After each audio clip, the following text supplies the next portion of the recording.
आज हम बात करते हैं सबसे पहले दिस के कीवर्ड की।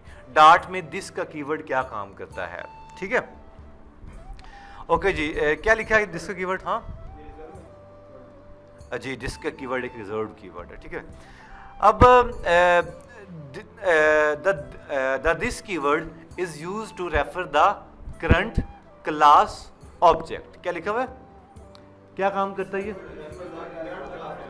करंट क्लास के ऑब्जेक्ट को रिप्रेजेंट करता है। जैसे कि फॉर एग्जांपल मेरे पास ये एक क्लास है, फॉर एग्जांपल मैं अगर क्लास अलहदा बना दूँ ज़्यादा बेहतर रहेगा।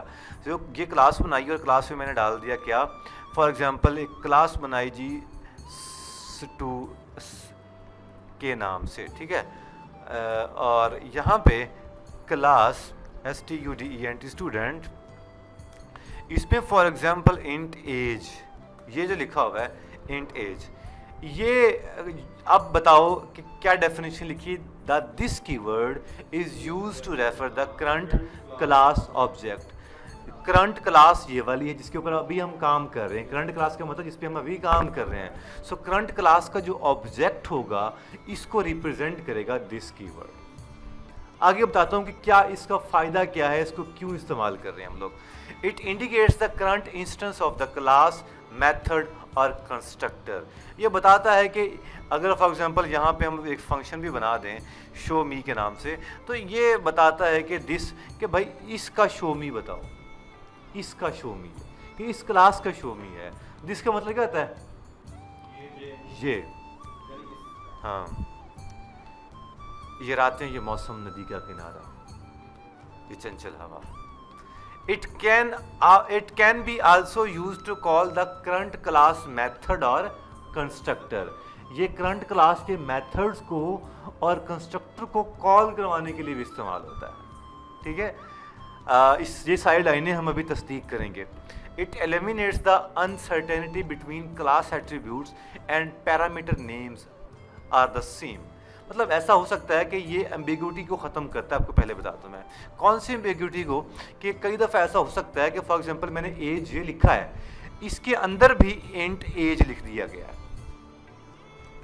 अब इसको क्या पता कि कौन सा एज रेफर कर रहा है, तो इस एम्बिग्यूटी को ख़त्म करने के लिए दिस का कीवर्ड मुतारफ करवाया गया है। अब हालांकि ऐसे हम लिख सकते हैं ना ऐसे, क्योंकि इस मेथड का स्कोप किधर है, इस मेथड का स्कोप किधर है, इस वेरिएबल का स्कोप किधर है, सिर्फ शो मी के अंदर है। तो इसका मतलब फिर तो हम इंट एज डिफाइन कर सकते हैं, लेकिन दोबारा इंट एज यहां पे डिफाइन नहीं कर सकते हैं, है ना, क्योंकि ये वेरिएबल का नाम सेम नहीं हो सकता।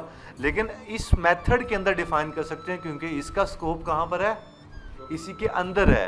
तो इसलिए इसने कहा कि इसको कैसे पता लगेगा कि ये एज की कौन सी एज है, ठीक है। तो ये एज भी अब कंपाइलर को पता नहीं चलेगा यार, कंपाइलर थोड़ा बौंदल जाएगा। कंपाइलर कहेगा कि यार ये एज कॉल करवा रहे हो, ये एज कॉल करवा रहे हो। तो दिस का कीवर्ड इन हालात में फायदेमंद, सूदमंद साबित होता है। So it eliminates the uncertainty. क्या लिखा हुआ है? Uncertainty, ambiguity between the class attributes and the parameter names are the same, ठीक है। अब लगी समझ। If we declare the class attribute name as the parameter name, the situation will create ambiguity in the problem, then the keyword can remove the ambiguity. This keyword can remove the ambiguity by prefixing the class attribute. It can be passed as an argument in the class method or constructor. अब लगी समझ। ये अब आगे हम इसको करके देखते हैं। जैसे कि यहाँ पे मैंने int age लिखा और हाँ ये ऊप ही है, क्योंकि अब ऊप C++ की ऊप थोड़ी सी डिफरेंट थी, कंसेप्ट वही हैं सारे, लेकिन अब हम डार्ट के जिसका कीवर्ड उधर भी है, टेंशन ना लो, इधर भी है और सेम काम है उधर भी। लेकिन इधर मैं इसलिए कर रहा हूँ क्योंकि अब हम लोग ज़्यादा एग्जांपल्स नहीं करने जा रहे हैं, एग्जांपल्स वही होनी है, ठीक है, जो कि हम इस्तेमाल कर रहे हैं। अच्छा, इंट एज अब हमने कर दिया। अब हम क्या करने जा रहे हैं, यहाँ पे करवा दिया जी एक प्रिंट करवा दिया जी दिस इज एज या $एज, ठीक है। और अब इसको मैंने कॉल करवाना है, मेन पे गया, मेन में यहाँ पे क्या करवाऊँगा मैं, इंपोर्ट करवाऊँगा मैं, इंपोर्ट क्या करवा दिया जी, stu डॉट डाट, ठीक है। और इस क्लास की अब ज़रूरत नहीं रही हमें, और यहाँ पे इसकी भी ज़रूरत नहीं रही हमें, तो हम क्या लिखेंगे, var s equal to student student. अब देख स्टूडेंट, अब सेमी कॉलन, ठीक है ठीक है ठीक है।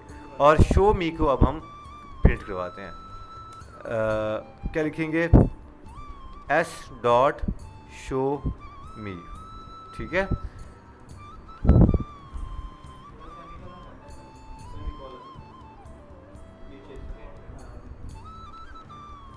क्लिक किया और देखिए ज़रा, अगर आप देख सको तो ये क्या एरर आ रहा है, शो मी के अंदर एक एज हम डिफाइन करना पड़ेगा। यहाँ पे हम लिखना पड़ेगा, सॉरी यहाँ पे लिखना पड़ेगा 34, और ये दिस इज़ 34 आएगा। ये कौन सा 34 है तो एज, कौन सी एज है, ये तो 2 बार एज डिफाइन है। ये जो शो मी के अंदर किसने कहा है ये हमने पैरामीटर पास किया है, कंपाइलर को नहीं पता। वही है, लेकिन वो प्रिंट कुछ वही आ रहा है। अब हम ये काम करते हैं दिस के कीवर्ड के थ्रू, ठीक है। देखना कैसे होगा, लिखेंगे दिस डॉट, दिस क्या काम करता है, करंट क्लास के ऑब्जेक्ट को रिप्रेजेंट करता है। So this dot age, current class का ऑब्जेक्ट कौन सा है, ये वाला, इसको रिप्रेजेंट कर रहा है this dot age, equal to कौन सी एज है, जो इसके अंदर एज आ रही है। हाँ, मतलब यूं समझो, ये एज 1 फॉर एग्जाम्पल है, तो फिर यहाँ पे भी एज 1 आएगा। अब इसको चलाएंगे तो ये चलेगा, दिस इज 34 आ गया। अब बताओ कौन सी एज चली है, अब कौन सी एज चली है, ऊपर वाली एज चली, ये वाली एज चली। क्यों, क्योंकि यहाँ पे एज डिफाइन है, एज 1 डिफाइन नहीं है। सो लगी समझ। सो दिस का कीवर्ड एम्बिग्यूटी ख़त्म कर रहा होता है एक्चुअली में। आप फॉर एग्जांपल यहाँ पे मैं लिखूँ फॉर एग्जांपल, ठीक है ये भी करके देख लेते हैं, ठीक है, दिस इज 34, ठीक है। वो कोड तो चलेगा ही चलेगा, ठीक है, लेकिन मैं सिर्फ इतना बता रहा हूँ एम्बिग्यूटी का मतलब क्या होता है, कि वो प्रॉब्लम्स, अगर कोई प्रॉब्लम्स आ सकती हैं। फॉर एग्जांपल ऐसे कुछ मेथड्स हैं जो कि बार बार एज का इस्तेमाल कर रहे हैं, ऐसे कुछ इश्यूज हैं, ऐसे कोई वेरिएबल्स हैं जो कि बार बार इस्तेमाल हो रहे हैं, तो हम उसको क्यों ना, जैसे कि फॉर एग्जांपल देखो इंट एज यहाँ पे लिखा और यहाँ पे कंट्रोल सी किया और एक और मेथड बनाया शो मी 1 के नाम से, शो एम मी 1 के नाम से। अब इस पे भी यही रिप्रेजेंट हो गया, इसको भी वही वैल्यू चली गई, लगी समझ। अब इसको भी जब हम इस पे क्लिक करेंगे तो 31, इस लाइन को जब कंट्रोल सी किया तो ये भी एक कौन सी एज को कर रहा है, ये बात, ये क्लास की एज को वो रिप्रेजेंट कर रहा है, ना कि वो फंक्शन की एज को रिप्रेजेंट कर रहा है। दिस इज 36, ठीक है। सो दिस का कीवर्ड सिर्फ इतना काम करता है कि आपको एम्बिग्यूटी खत्म कर देता होता है, कि यहाँ पे शोमी जो बनाया हमने, शोमी, यहाँ पे अगर लिख दें, इसको ख़त्म करें, यहाँ पे लिखें int a equal to 20, int b equal to 30, ठीक है। और यहाँ पे सम लिखा। पहले बता दूँ आपको मैं कि इसको इंट या वॉइड करने की मर्ज़ी आपकी है, ना भी करो तो वो समझदार है, ठीक है। अब इसके अंदर मैं लिखना चाहूँ दिस, मतलब ऐसे कर सकता हूँ यहाँ पे कि this sorry int a comma int b, ठीक है। लेकिन नहीं, ऐसा ये एज अ वेरिएबल, क्योंकि ये सिर्फ पैरामीटर के थ्रू ही होना है, पैरामीटर के बगैर दिस डॉट की कीवर्ड नहीं चल सकता, ठीक है। मतलब फिर भी हम अगर लिखें int a comma int b, बल्कि a की बजाय c कॉमा इंट d कर दें, ठीक है। और हम अगर यहाँ पे कर दें this dot a equal to c कर दें, and this dot B equal to D कर दें, ठीक है, कोई मसला नहीं है। अब अगर हम प्रिंट कर दें, यहाँ पे प्रिंट करके हम करते हैं जी A plus B is dollar sign A plus B नहीं, हम अगर हम सी प्लस डी करते हैं, ए प्लस बी कर लें जो आपकी मर्ज़ी है, ए प्लस बी, ठीक है। तो वो एक्चुअली में अगर हमने कुछ ऑपरेशंस परफॉर्म करने हैं तो इसलिए हम लोग इसको वेरिएबल डिक्लेयर करके जिसके कीवर्ड के थ्रू हम इसको काम कर सकते हैं, ठीक है। तो इस तरह से भी हमारा काम हो सकता है, लेकिन उसके लिए हमें यहाँ पे फिर वेरिएबल्स डिक्लेयर नहीं करने पड़ेंगे, क्योंकि हमें ये पैरामीटर्स में ही हमें वैल्यूज़ असाइन करनी पड़ेंगी, ठीक है। जिसका कीवर्ड सिर्फ इतना बता रहा है, वो मैं मानता हूँ, मैं हम लोग इस तरह डायरेक्ट कर सकते हैं, हम डायरेक्ट अगर यहाँ पे सी प्लस डी लगा सकते हैं, डायरेक्ट भी लगा सकते हैं, ठीक है।